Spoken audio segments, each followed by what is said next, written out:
بسم الله الرحمن الرحيم. يا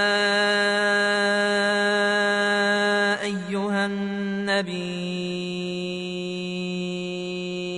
إذا طلقتم النساء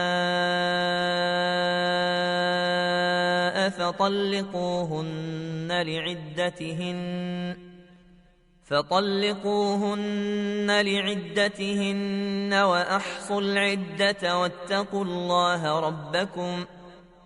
لا تخرجوهن من بيوتهن ولا يخرجن إلا أن ياتين بفاحشة مبينة وتلك حدود الله ومن يتعد حدود الله فقد ظلم نفسه لا تدري لعل الله يحدث بعد ذلك أمرا فإذا بلغن أجلهن فأمسكوهن بمعروف أو فارقوهن بمعروف وأشهدوا ذوي عدل منكم وأقيموا الشهادة لله ذلكم يوعظ به من كان يؤمن بالله واليوم الآخر ومن يتق الله يجعل له مخرجا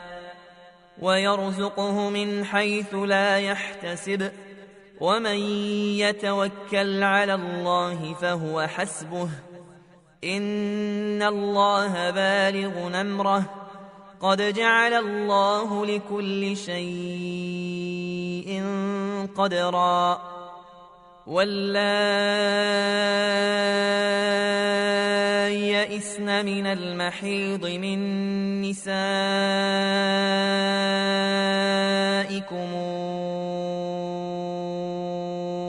إن ارتبتم فعدتهن 3 أشهر واللائي لم يحضن وأولات الأحمال أجلهن أن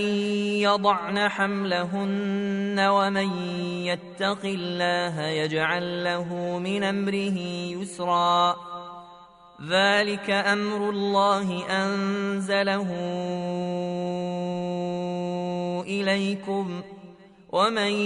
يتق الله يكفر عنه سيئاته ويعظم له أجرا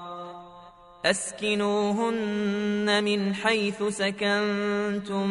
من وجدكم ولا تضاروهن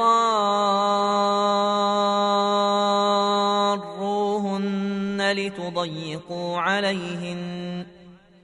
وإن كن أولات حمل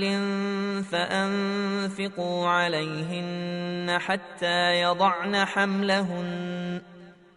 فإن أرضعن لكم فآتوهن أجورهن واتمروا بينكم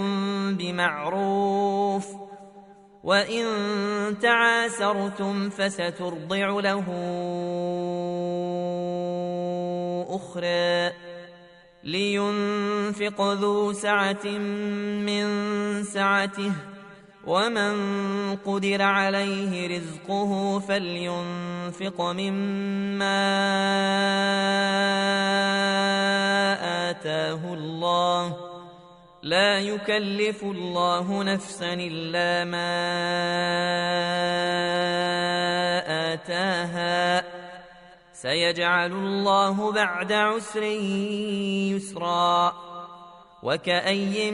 من قرية عتت عن أمر ربها ورسله فحاسبناها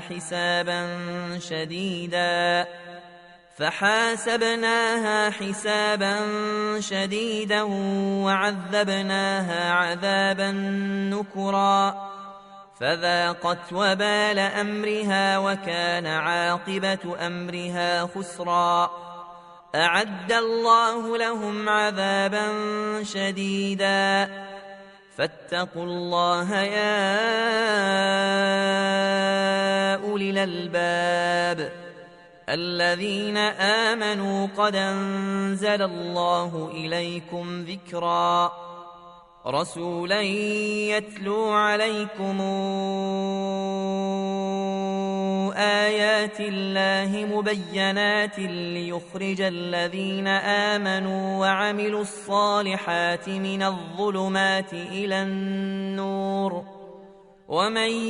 يؤمن بالله ويعمل صالحا ندخله جنات تجري